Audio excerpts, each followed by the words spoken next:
So I want to talk about the temple, a cup of trembling, but I kind of want to go back and review stuff from the video. Joseph, his hidden servant, his branches climb over a wall. Um, so remember, like in Isaiah 45, surely El is among you, and there is no one else. No other Elohim. Truly, you are an El, hiding himself. Elohim of Israel, the Savior. And then verse 19, I have not spoken in secret. In a dark place of the earth, I did not say to the seed of Jacob, search for me in vain. See, and then you got them praying to a God that cannot save. Kind of just goes with that Revelation stuff where there's going to be that fake one, claiming to be the chosen one. And they're going to be going against the real one. But so you see how he's an El who hides himself, and he didn't say search for me in vain. And it's just like at Revelation, you see the tabernacle of God come down. It's like those tabernacles from the book of Hebrews. You got the two tabernacles. I've covered that in a few videos. Isaiah 48. Hear this house of Jacob, who are called by the name of Israel, who have come out of the waters of Judah, who swear by the name of Yahweh and make mention of Elohim of Israel, neither in truth nor in righteousness. Speaking of Judah, who swears by the name of Yahweh and makes mention of the Elohim of Israel, neither in truth nor in righteousness. Remember, they're going to have their fake one. They're going to deny the real one. And look, out of the waters, Judah's the one causing the floods. Remember the Psalm 18 I've covered in some of my previous videos? Fervently I love you, O Yahweh, my strength. Yahweh is my fortress and my mountain stronghold, and my deliverer, my El, my rock. I think the El who hides himself. My rock from the shepherd, the stone of Israel, or you could say the rock. Genesis 28. Jacob laid his head on a rock and on a stone, so he made a pillar of rock, made a pillar of the stone. He poured oil and water on it. Because it represented the Messiah, he said, this is the house of Elohim, or of Yahweh. And at the top of the ladder, he did say, I am Yahweh in the dream. But then Exodus 6, he says, I am Yahweh, the God of Abraham, Isaac, and Jacob. I appeared to him, but I was as El Shaddai, but I was not known by my name Yahweh. I paraphrased that, but hopefully I didn't butcher it too bad. But you see, and he tells Jacob in a later dream too that I am El of Bethel, and I believe that's Genesis 30, when he has Jacob leave. And then Genesis 35, you find out that, I believe it's that chapter, he says he's El Shaddai. And then he mentions in Genesis 48, El Shaddai appeared to me. So,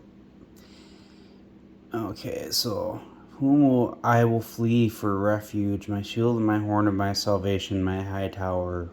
I will call on Yahweh, who is to be praised, so I will be saved from my enemies. The ropes of death hemmed me in, and the floods of useless men overwhelmed me. Judah, the floodwaters. The ropes of the grave entwined me. The snares of death confronted me. In my distress, I called on Yahweh. I called out to my Elohim. He heard my voice out of his temple, and my call came to him into his ears. Because Jesus is up there in heaven, and he heard. So back in Isaiah 48, so called by the name of Israel, and who have come out of the floodwaters of Judah, those floodwaters of useless men killing the temple, and who swear by the name of Yahweh and make mention of Elohim of Israel, neither in truth nor in righteousness. They're liars. For they call themselves after the holy city, and they lean themselves on Elohim of Israel, whose name is Yahweh Sabaoth. I have declared the former things from the beginning. They went out of my mouth, and I showed them.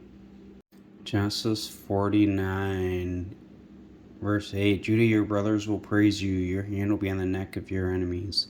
Your father's sons will bow down before you. Judah is a lion's whelp from the prey, my son, you have risen. He stoops down, crouching like a lion, and like a lion who can rouse him. The scepter will not depart from Judah, nor a lawgiver from between his feet until Shiloh comes, and the obedience of the people will be towards him, binding his foal to the vine, and the colt of his colt to the choice vine.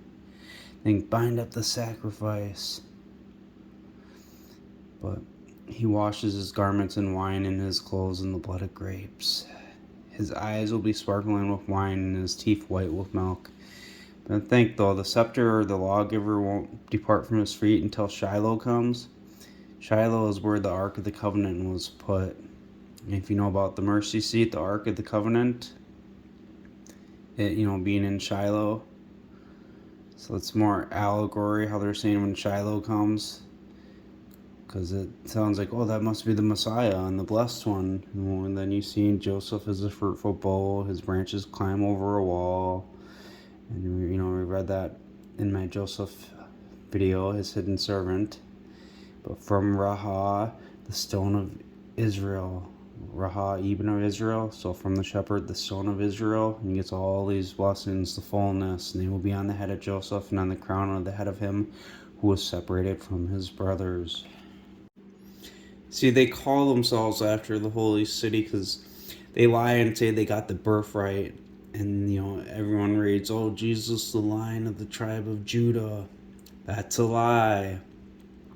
There was no Bethlehem, Judah, in the time of Ruth or King David.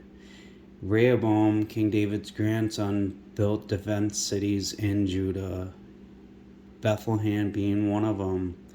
2 Chronicles 11, verses 3 through 6. You see in verses 3 that he's the son of Solomon, which that's obviously makes him a grandchild of King David. And then verses 5 and 6 show how he built the city, and it mentions Bethlehem in the 6th verse. And Joshua 15, if you read through all the inheritance that Judah got, there's no Bethlehem mentioned in there because there was no Bethlehem, Judah. There was only the Bethlehem of Galilee in the north. Because if you were to read in Genesis 48 and Genesis 35, he mentions about Ephraim, which is Bethlehem. It was a short walk from Bethel. So from Bethel to Ephraim, it was a short walk. Ephraim is Bethlehem. Then 1 Chronicles 7, I think like verse 20 through 29, right in that area. It's showing genealogies of Ephraim, and just before that it was showing Manasseh, but it mentions Bethel and its towns, and then it goes on to say that in these lived the sons of Joseph. Bethel and its towns. Ephraim was a short walk from there. Ephraim, which is Bethlehem.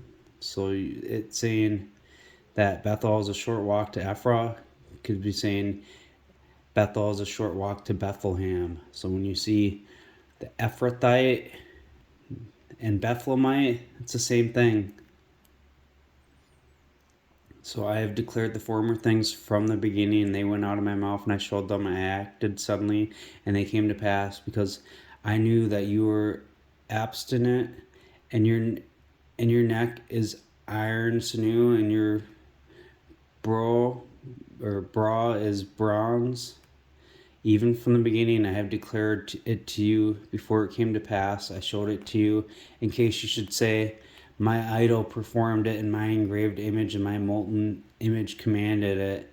It's kind of going back to that Revelation 13, with the horn with the two lamb, or with the 2 horns like a lamb.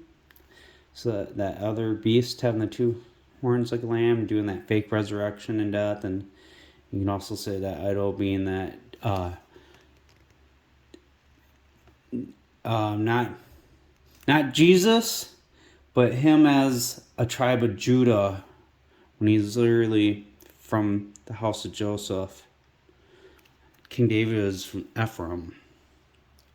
Jesus is, the tribe of Ephraim. And that's the truth. But when you add Judah to it, you're telling the lie.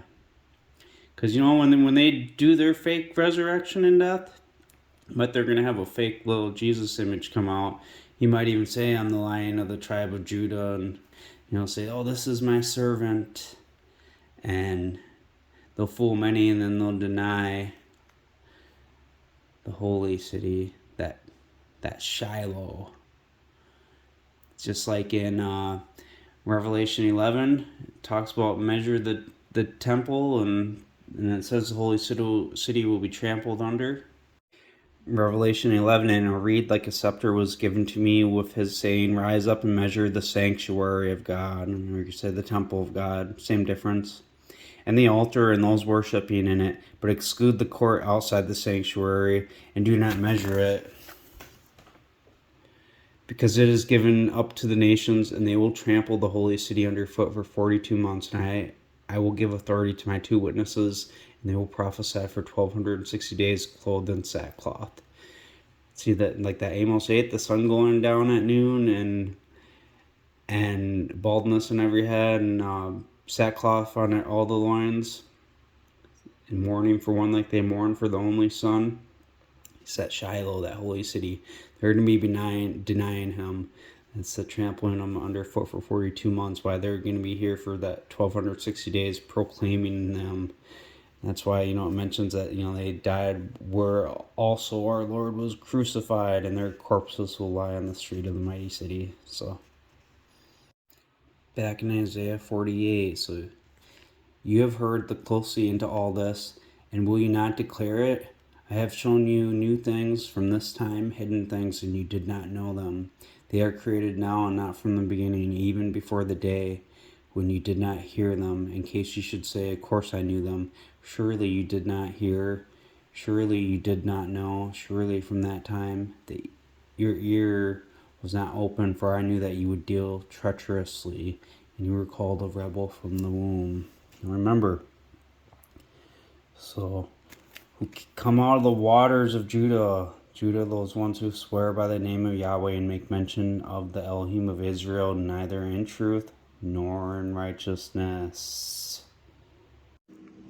Jeremiah 2:1, and the word of Yahweh came to me, go and call in the ears of Jerusalem, saying, Yahweh says this, I remember you, the kindness of your youth, the love of your betrothal, when you followed me in the wilderness in a land not sown. Israel is set apart for Yahweh. Remember too, he says something about Caleb having a different spirit in him, but Israel is set apart for Yahweh, the first fruit of his increase. All who devour him will be held guilty. The calamity will come on them. This is a warning to Jerusalem. Hear the word of Yahweh, house of Jacob, and all the families of the house of Israel. Yahweh says this, what injustice have your fathers found in me, that they have gone far from me and walked after delusion and have become deluded? Nor did they say, where is Yahweh who brought us up out of the land of Egypt? I did not say, search for me in vain. He's El who hides himself, but through a land of deserts, pits, and the shadow of death, through a land that no man passed and where no man lived. Then I brought you into a plentiful land, you eat its fruit and goodness. When you came in, you defiled my land and made my heritage an abomination. The priest did not say, where is Yahweh? Like a lawgiver will not depart from Judah until Shiloh comes. And those handling the law did not know me. Remember, it's either in Kings and Chronicles, I'll look it up, but it says, they walked after the statutes that Judah made. And the shepherds rebelled against me, and the prophets prophesied by Baal and walked after things of no profit. That Baal must be Judah. Therefore, I will yet contend with you, declares Yahweh. I will plead with your sons, and for pass over the coastlands of Chittim and see and send word to Kedar and consider diligently and see if there is such a thing. How a nation changed its gods, yet they are not gods. See how gods here is speaking of people, not gods in the sense that they're not gonna be eternal, because they're now broken cisterns. But my people, because think of that psalm, I have said you are gods, but you'll die like men. But my people have exchanged their glory for what does not profit. Remember, he says, only Israel, only you have I known of all the families of the earth. Kind after kind. Be astonished, you heavens, at this, and be horribly afraid. Be devoid of cloud moisture, declares Yahweh. For my people have committed two evils. Me, they have forsaken the fountain of living waters. They cut for themselves cisterns, broken cisterns that cannot hold water, can't hold the Spirit. You cut those cisterns when you go outside of the Israel kind. And there's another verse too, I can't think of it, but where it says, I will no longer be, Choi Yahweh who brought us up out of the land of Egypt, but Choi Yahweh, which Yahweh lives, who returned us to the land, or something like that. So I mean, that's a hint here that you gotta know he's speaking of the real one, and then there's gonna be a fake one too, because you can see him speak about the fake one later in this passage. Is Israel a servant, or is he homeborn slave? Why has he become spoiled? The young lions roared at him. They yelled and made his land a waste. Judah is a lion's whelp. His towns are burned without inhabitant. The sons of Nob and Tehaphanes have laid bare your head.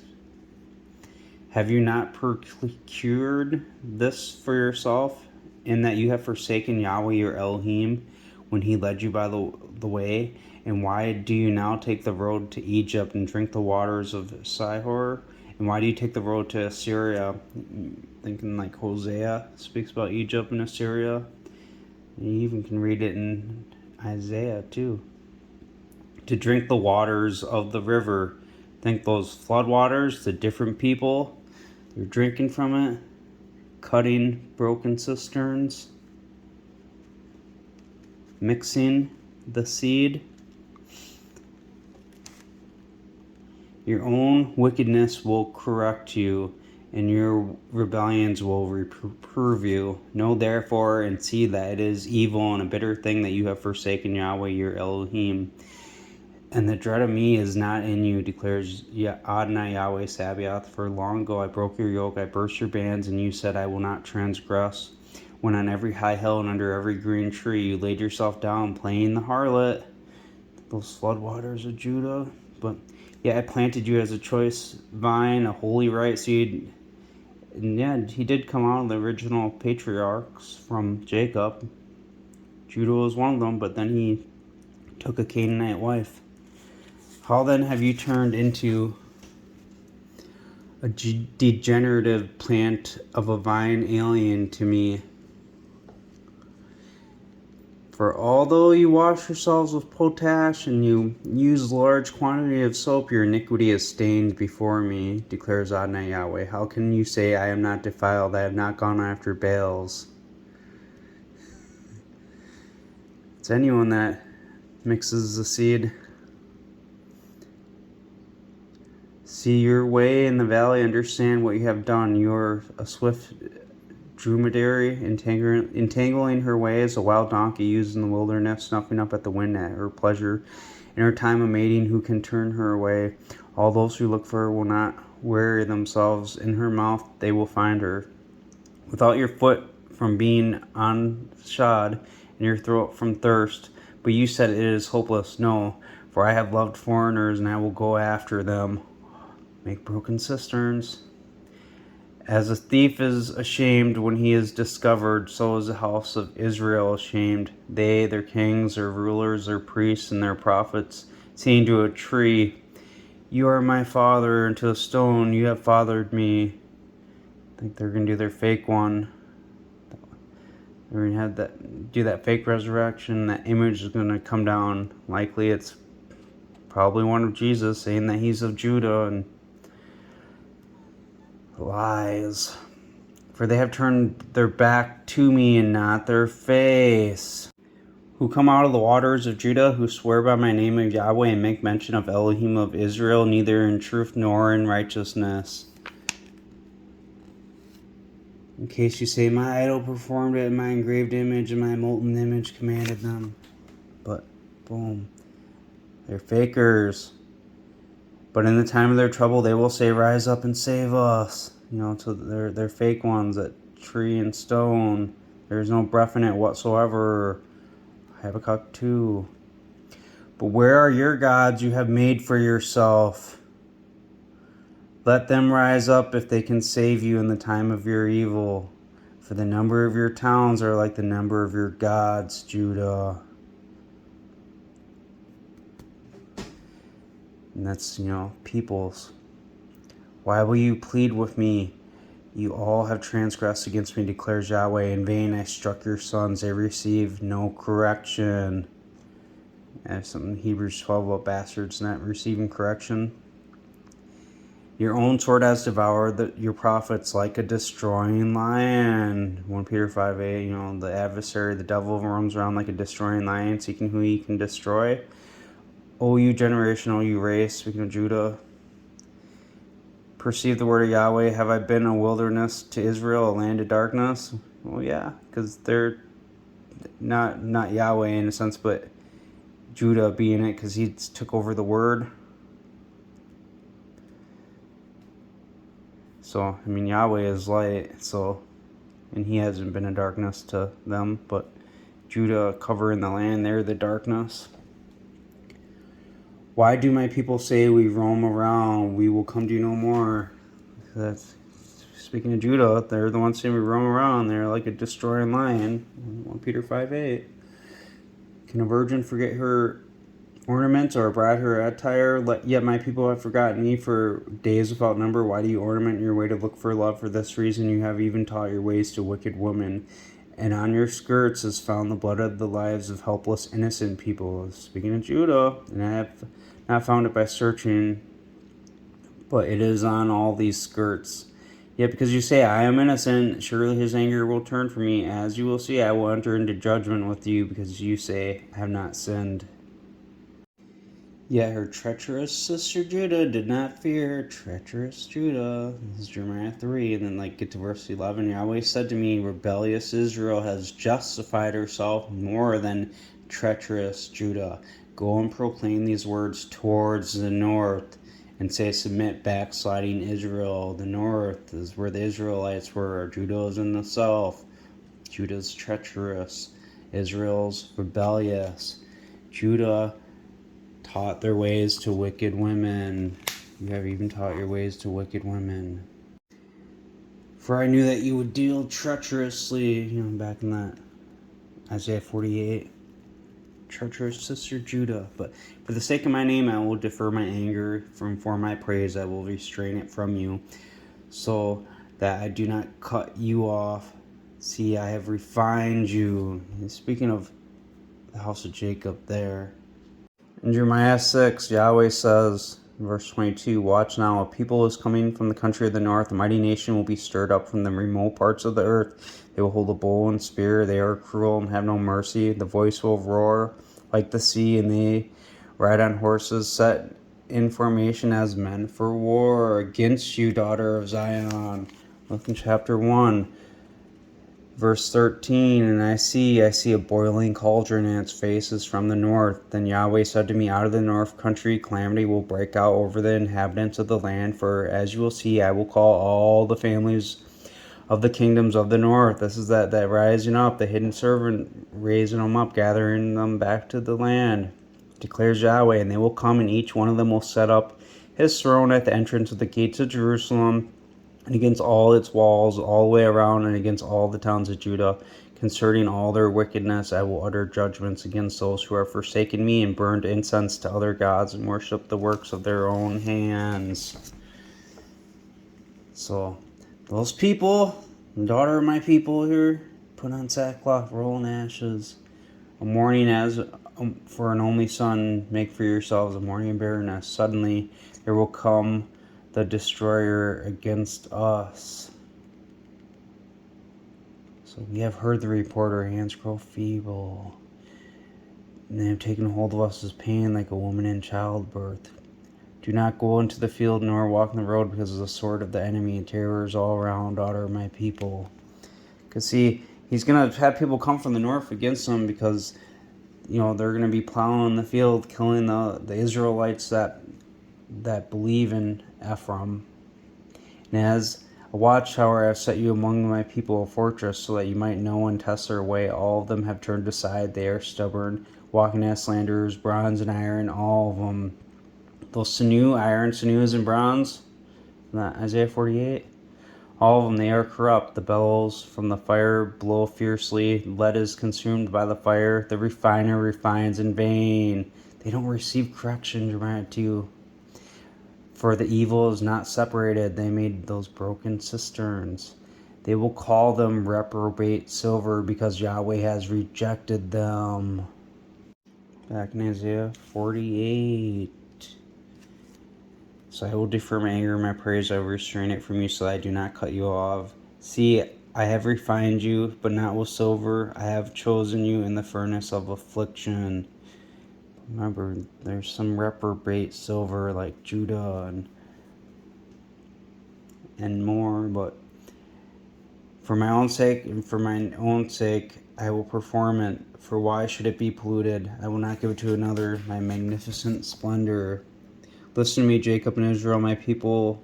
I am He. That long word is I am the first, and I am surely the last. My hands have laid the foundation of the earth, and my right hand stretched out the heavens. I called to them.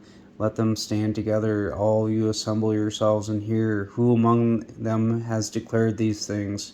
Yahweh has loved him. He will perform his pleasure against Babylon and his arm against the Chaldean.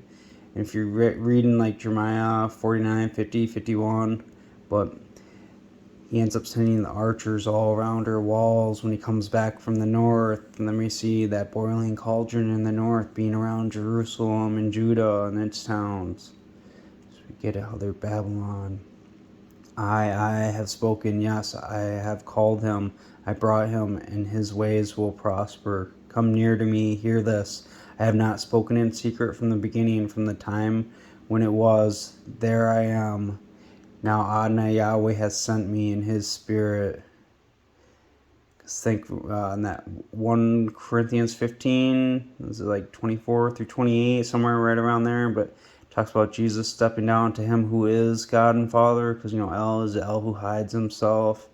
He did not say search for me in vain. You see that the tabernacle of God comes down. That's someone who is God and Father, because he's the habitation of Yahweh. It's the temple he has chosen.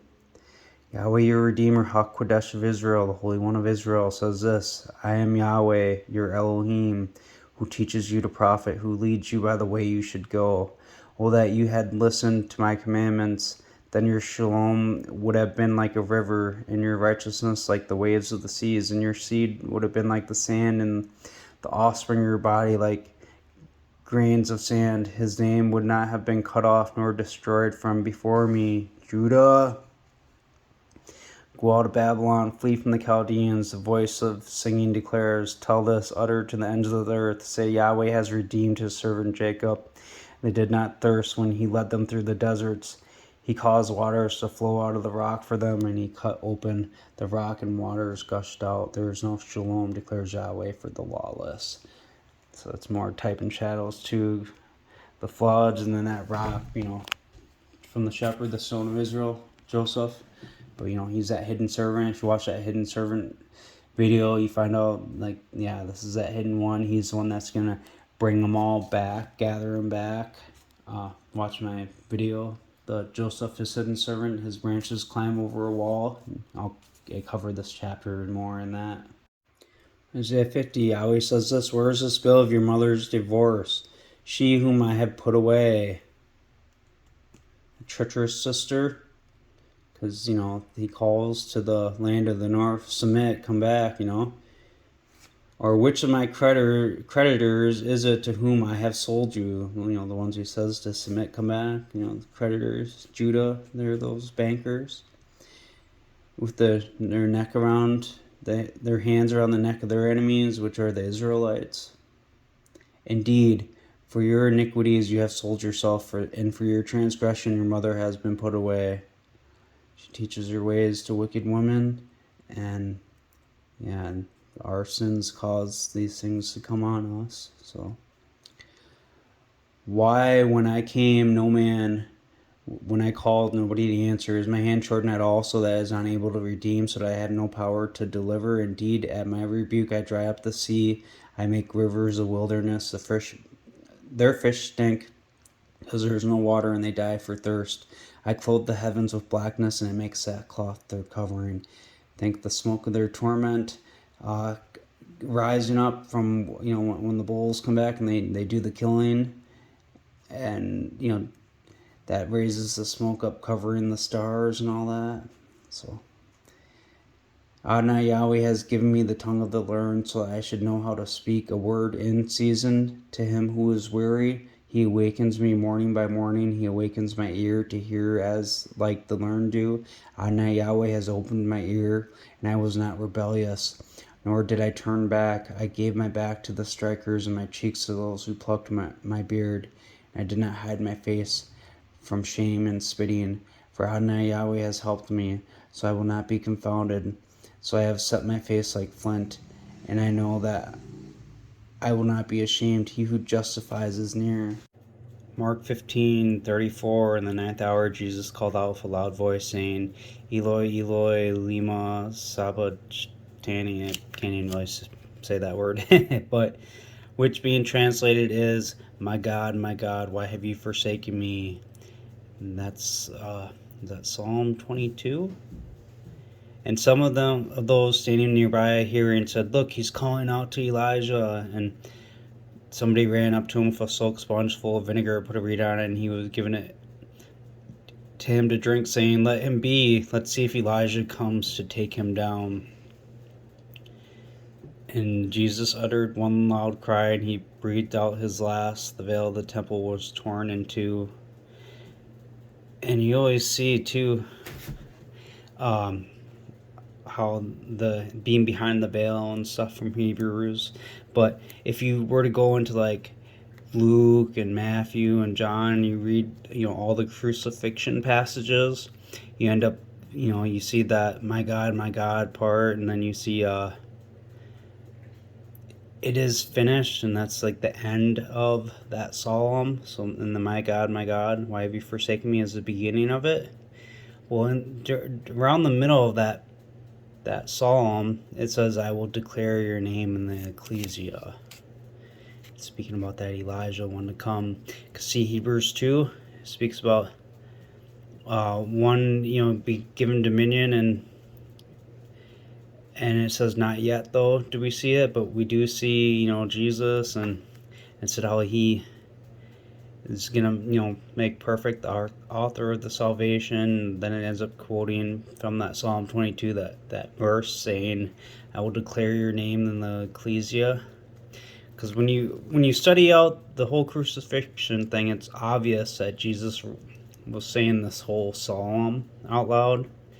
And that's why when he was saying, I'll declare your name in the ecclesia, they're like, he's calling for Elijah. And so back to Isaiah 50, this first little part, first three verses, that's about that day that's going to come, and, with the blackness and sackcloth. But then, verses 4 and on, we know this is about Jesus, because plucking his beard and, spitting on him, that's Jesus. He says, for Adonai will help me. And when you really study it, he spoke about this coming one quite a bit in the Gospels, but people have been dull of hearing. So I will not be confounded, so I have set my face like flint, and I know that I will not be ashamed. He who justifies is near me. Who will contend with me? Let us stand together. That's Hosea 6. Come, let us return to Yahweh, for he has torn, but he will heal us. He has struck us, but he will bind us. Bind up the testimony with cords. No. After 2 days, he will revive us. On the third day, he will raise us, and we will live before his face. So you see, let us stand together. Who is the master of my judgment? Remember, too, is it Luke 1? Talks about, he will be called the Son of the Most High. He will be eminent. And he will be given the throne of his father David. But we know he eventually steps down to him who is God and Father in 1 Corinthians 15. I think it's verse 24. But,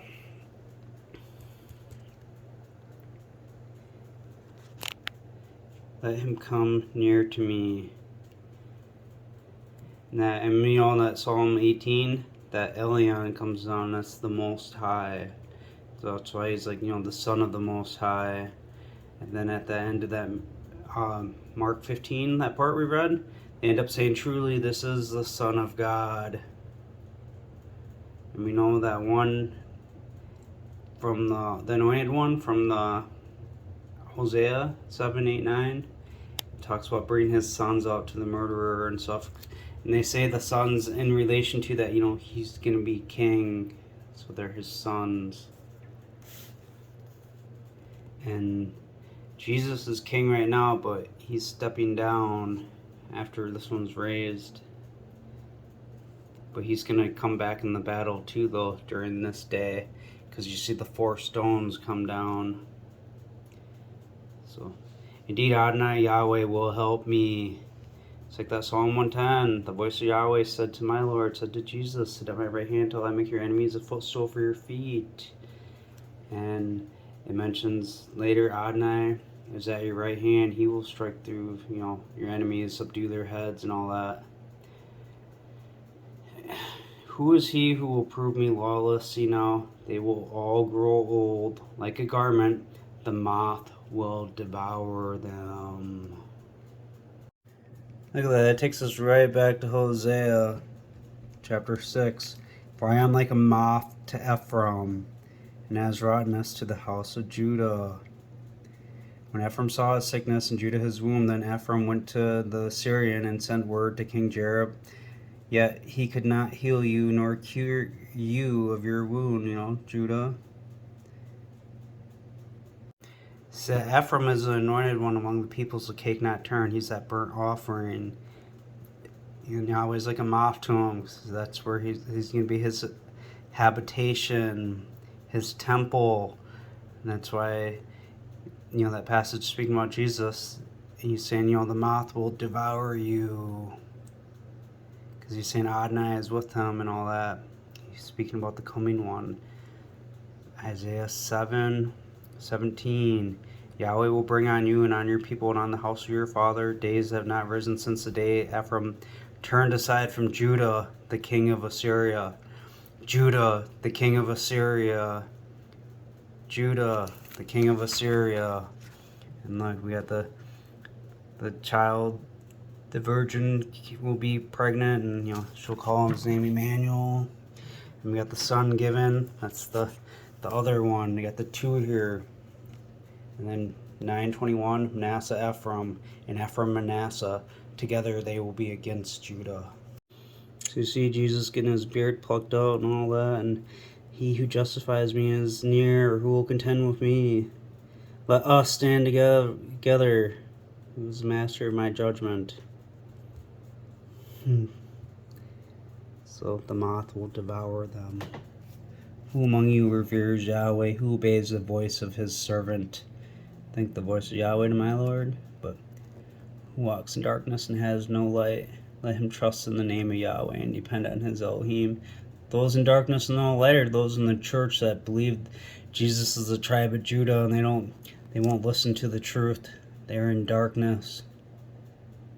So who encircle yourselves with fiery darts, walk in the light of your own fire and the sparks you have ignited. You will have this from my hand, and you will lie down in sorrow. And then, listen to me, you who pursue righteousness, you who search for Yahweh. Look to the rock you were cut from, and the hole in the pit you were dug from. Look to your father Abraham. It's that rock you were cut from, the hole in the pit, that leads you to think of Joseph. He was thrown in the pit. And then from the shepherd, the stone of Israel, the rock. Jacob laid his head on that stone, that rock. He poured oil on it.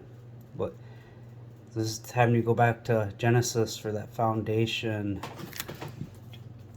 In the shadow of my hand, so that I might plant the heavens and lay the foundations of the earth, and say to Zion, you are my people. I think that whole Isaiah, it says, you will be called sons of the living God. That Ephraim, that cake not turned, is that Choi Yahweh, the one that lives. So, for I called him alone, I blessed him and increased him, for Yahweh will comfort Zion. He will comfort all her waste places. He will make her wilderness like Eden, and her desert like the garden of Yahweh, and joy and gladness will be found in it, thanksgiving and the sound of music. Hear me, my people, give ear to me, my nation, for the law will proceed from me. And I will establish my judgment as a light for the peoples. My righteousness is near, my salvation has gone out, my arm will judge the people, or my arms. Thank Manasseh, Ephraim, Genesis 48, the blessings. You got that one that comes first, and then the other one. So as you're thinking of that, Ephraim being the son of the right hand, with the firstborn. They're both firstborns, but the one was firstborn in the literal sense. He comes first, and he will be eminent. But truly his younger brother and his seed will be the fullness of the nations. So maritime countries will wait on me, and my arm they will hope. I think the hope of Israel, Mikvah Israel from Jeremiah. And if connected, that would be in that David of the promise and other videos. Lift your eyes to the heavens and look over the earth beneath, for the heavens will vanish away like smoke, and the earth will grow old like a garment. And those who live in it will die like flies, but my deliverance will be throughout the eon, and my righteousness will not be broken.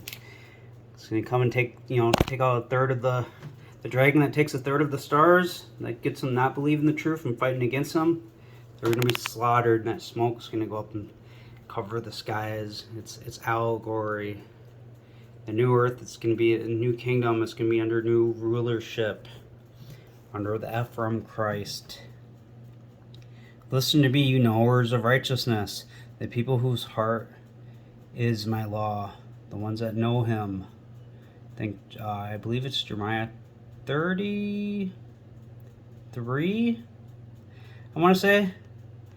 But it's really fully written at the gathering and return, and all the people that, that are waking up. But it's written in some now, the ones that don't have the sin of Judah written in their heart. Do not, and that's Jeremiah 17:1, but do not be afraid of the reproach of mortal men, nor be afraid of their insults, for the moth will eat them up. That's Ephraim. Ephraim Christ is going to come down. After he's killed, resurrected, goes away for 1260 days, he will return like a garment, and the worm will eat them like wool. But my righteousness will be throughout the eon, and my deliverance from generation to generation. Awake, awake, put on strength, arm of Yahweh, awake as in the ancient days. In the generations of old, was it not you who cut Rahab in pieces, causing a piercing wound to the sea monster? I think that even is a word for serpent, but I'd have to double check that. But Rahab, that's like for Egypt.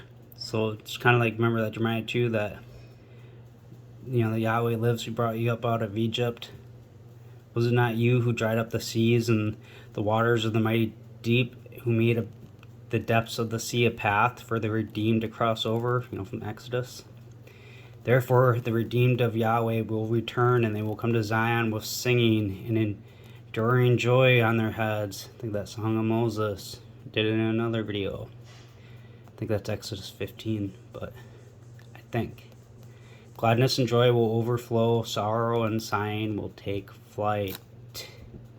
Just have to point this out in Revelation 17:9 quick. Here's a mind that has wisdom. The 7 heads represent 7 mountains where the woman sits on them. They represent 7 kings. 5 fell, so you get it? The mountains being kings and nations. But Psalm 87. His foundation is in the appointed mountains. You get it? It's in the appointed kings. Zechariah 6 talks about, it shows it in types and shadows of, the council of Shalom being between the two of them. And it's, with the Jesus and Ephraim Christ, but it shows it as like in shadows of Joshua and his father. But Yahweh loves the gates of Zion more than all the habitations of Jacob. Think that Genesis 28, going back to Abraham and all of them, going back to Genesis, and how that same Isaiah passage mentioned the Rahab, which is in verse 4 here. But if you go back to Genesis, you got the Jacob's ladder dream, and he says, I am Yahweh at the top, and the messengers ascending and descending on it. And he said, this is the gate of the heavens. So you see gate, and that's like a door, how Jesus says he's a door. And guess what? The Ephraim Christ, he's a door too. He's the gate. So Yahweh loves the gates of Zion more than all the habitations of Jacob. Glorious things are spoken of you, city of Elohim. Think, the law and the scepter shall not depart Judah until Shiloh comes. Then to him will be the obedience of the people. You see the fullness is in Joseph and his blessings. But I will make mention of Rahab and Babylon to those who know me. Behold, Philistia, Tyre, and Ethiopia, the man was born there, and it will be said to Zion, that Zion's called for Israel, this man and that man were born in her. In Joseph, not in Judah. Who's Babylon, but in the house of Esau for Judah, because he took a Canaanite wife just like Esau did. But this man and that man were born in her, and Elyon himself will establish her. Elyon, that's the word for Most High. So that man were born in her, and the Most High himself will establish her.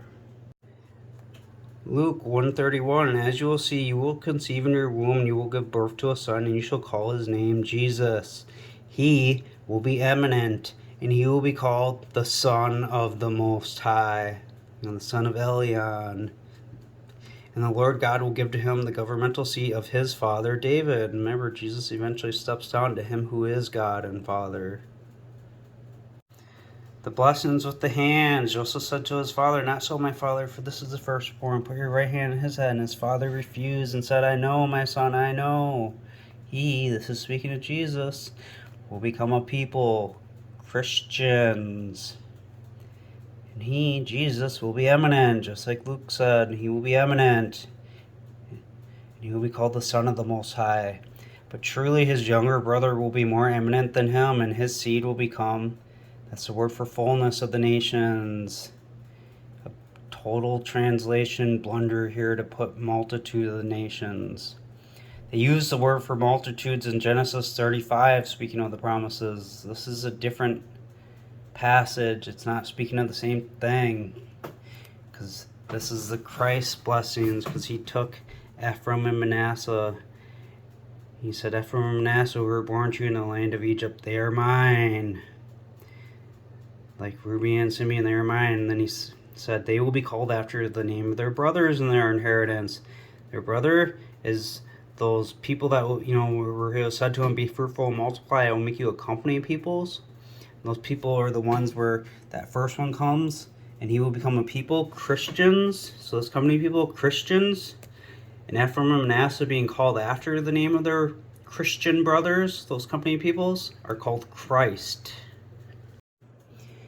So back in Isaiah 51, so the awake, put on strength, arm of Yahweh, that's one of the right hand, because, as in the days of where you cut Rahab, so it's like, the Egypt days, and takes you to like Moses and them coming out, and helping them in the Exodus, and you see how it shows the two mountains, the two kings, when you go to that Psalm 18, and the Most High himself, or we know Jesus is the Son of the Most High, he'll be called. Well, check it out. Go to Jeremiah 16:14. Remember how we read Jeremiah 2, that Choi lives? That Choi Yahweh, that's, the Lord lives. But, so, Jeremiah 16:14, therefore as you will see, the days are coming, declares Yahweh, that no more will be said, Choi Yahweh, the Lord lives, who brought up the sons of Israel out of the land of Egypt, but Choi Yahweh, the Lord lives, who brought up the sons of Israel from the land of the north, and from the lands where I have driven them, and I will bring them back into their land that I gave to their fathers. And boom, that's a little passage of the witnesses, because I will send for many fishermen. 2 witnesses, they're going to declare them. But yeah, it's speaking about that boiling cauldron from the north, that sacrifice in the north. There's a stick plucked out of the fire. Spoke about in other videos. If you don't understand the reference, watch my previous videos. You see, that's kind of like a resurrection. But I, yes, I am he who comforts you. And who are you that you should be afraid of man who will die, and the Son of Man who will be made like grass, or like Son of Man? And you forget Yahweh your Maker, who stretched out the heavens and laid the foundations of the earth, and you have been afraid continually every day because of the fury of the oppressor, as if he were ready to destroy. And where is the fury of the oppressor? The captive exiles hurry, so that he can be loosened, and so that he should not die in the pit, and so that his bread should not fail. But I am Yahweh your Elohim, who divided the sea, whose waves roared. Yahweh Sabaoth is his name, and I have put my words in your mouth, and I have covered you in the shadow of my hand. Think of the shadow of death and all that. And so that I might plant the heavens and lay the foundations of the earth, and say to Zion, you are my people. Rouse yourself. Awake. Stand up, Jerusalem, who has drunk from the hand of Yahweh the cup of his fury. See, Jerusalem, they're the one drinking from it. They're the one that's going to be destroyed. And Jeremiah 1 tells you that. And other prophets tell you they're going to be destroyed too. They're drunk from drinking from the cup. They're reeling. That cup is the temple of Yahweh, the sanctuary, that his hidden servant. You have drunk the dregs of the cup of trembling and wrung them out. There is nobody to guide her among all the sons she has produced. None of all the sons she has brought up who takes her by the hand. These two things have come to you. Who will be sorry for you? Desolation and destruction coming to Jerusalem, and famine and the sword, and by whom will I comfort you? And see, Jeremiah 19 also tells more about their destruction too, and famine and stuff coming to them, and in the valley of Hinnom. Your sons have fainted, they lie at the head of all the streets like a wild bull in a net. They are full of fury of Yahweh, the rebuke of your Elohim. Therefore now hear this, you afflicted, and you who are drunk, but not with wine. It's their anger. They hate the temple, the chosen one. Your Adon Yahweh and your Elohim, who pleads this cause of his people, says this, see, I have taken out of your hand the cup of trembling, the dregs of the cup of my fury. You will no more drink it again. See, and Jeremiah talks about them, lion pen of the scribes, Jeremiah 8:8, and Jeremiah 36:32, I want to say. It's like the last verse in chapter 36. Talks about how they added words to the words Jeremiah spoke. And, that he had written down that he spoke. And then the sin of Judah, the pen of Aaron, Jeremiah 17:1. So that's how that cup of trembling is taken out of their hands. Because they lie in Zechariah 12. It's about the temple, not them. Because all the prophets tell you Jerusalem's going to be destroyed. But people believe that one chapter based on just what they just read there without knowing the rest of the written word. Woe to you who call good evil and evil good. but I will put it into the hand of those who afflict you, who have said to your heart, bow down so we can walk over you. And you have laid your body like the ground and like the street for those to walk over, for those who walk over.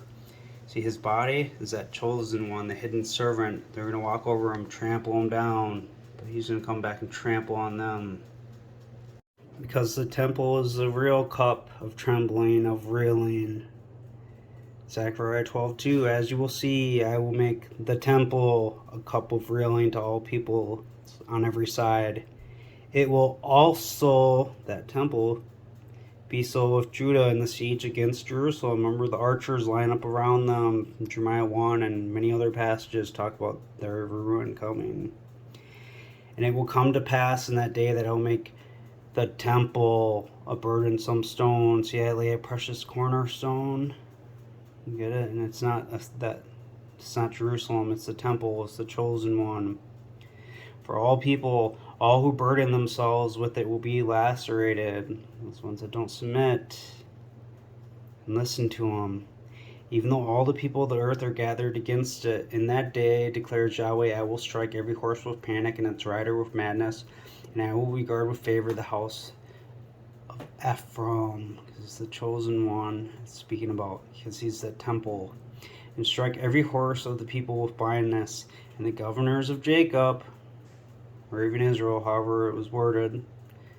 Tough to know when they changed the word, but it's those that are in the house of Israel and the house of Joseph.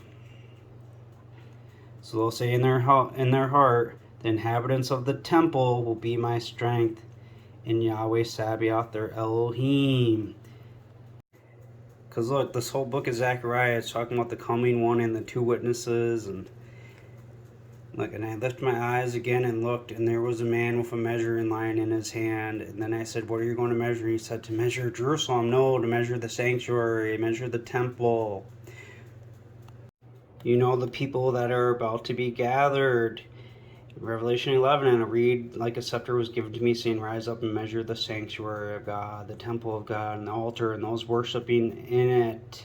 But exclude the court outside the sanctuary, and do not measure it.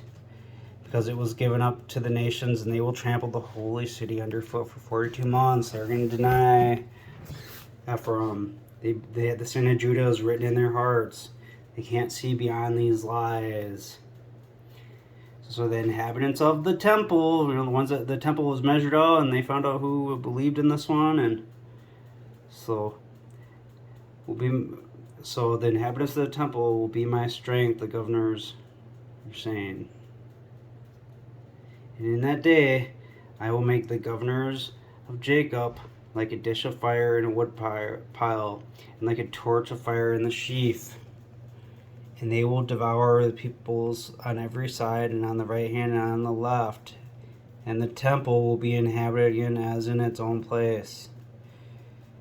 As in Shiloh, that holy city they spoke about, that the lawgiver and the scepter will not depart Judah until Shiloh comes. I think it's more of that holy city reference. And they just added to it. Yahweh will also save the tents of Joseph first, so that the glory of the house of David and the glory of the inhabitants of the temple, those ones measured, do not magnify themselves against Joseph. In that day, Yahweh will defend the inhabitants of the temple. Because it already tells you in many other places in that day, Yahweh, Jerusalem's going to be destroyed, but all of a sudden it's going to be saved here? Give me a break. You guys, it's not rocket science. And he who is tottering among them in that day will be like David, and the house of David will be like Elohim, like the messenger of Yahweh before them, from the Genesis 28 and other things I've spoken of, from Genesis, Exodus, and so on. And it will come to pass that day that I will look to destroy all nations who come against the temple. Just think that the dragon drew a third of the stars with its tails, the false prophets, and But then you see that when those locust armies come, which is really, it's just the four stones, the leader, and the resurrected ones that are of the temple, they're going to come against, rule with a rod of iron. So everyone who denies them, they're going to come against them. So you need to get on the right side. And I will pour out on the house of David and on the inhabitants of the temple the spirit of merciful goodwill and of prayers, and they will look to me whom they pierced. And they will mourn for him as one mourns for an only son, and they will mourn for him as one who mourns for a firstborn. And we know there ain't Israelites in Jerusalem in this day, so come on, let's stay now, because this is for now.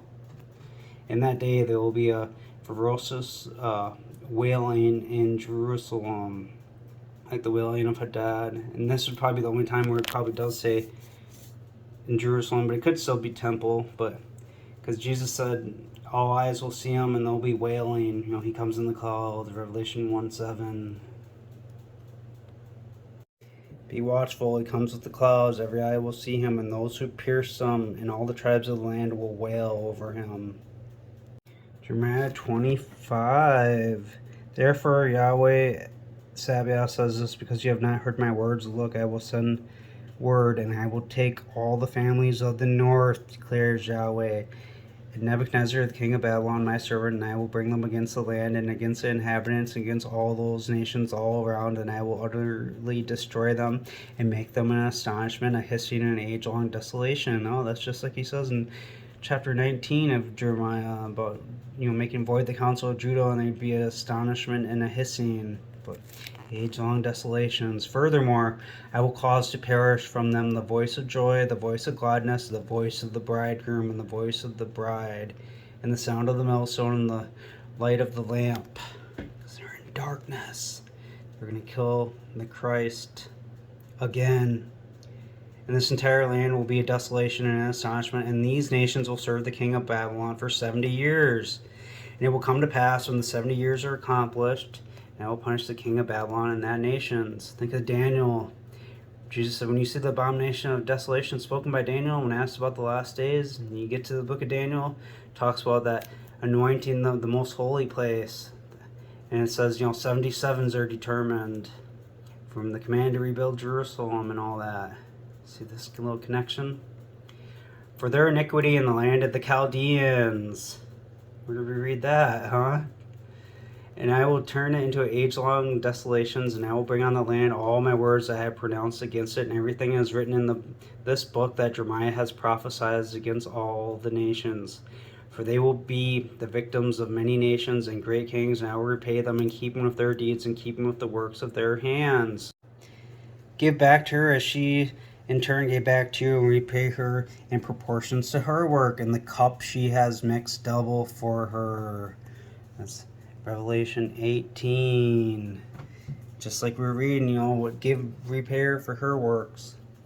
And it talks about violence in Babylon. And it says, look, in you anymore, with the voice of the bridegroom and bride will not be heard in you anymore, for the merchants were great magnates of the earth, and for by your sorcery all the nations were deceived. Their rebellion.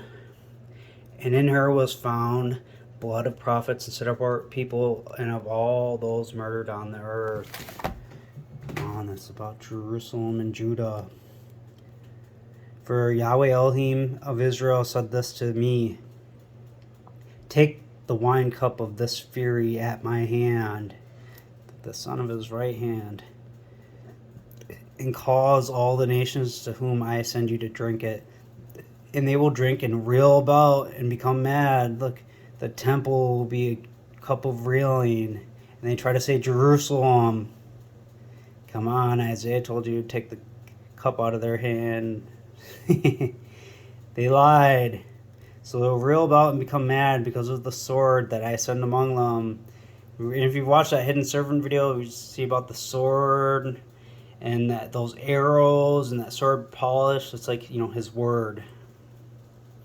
Then I took the cup from Yahweh's hand, And I made all the nations to whom Yahweh had sent me drink. That temple's the cup of reeling. The cup from Yahweh's hand, that's kind of like a Elijah type too, of him taking the cup under the tree, that oil and stuff, the bread cakes.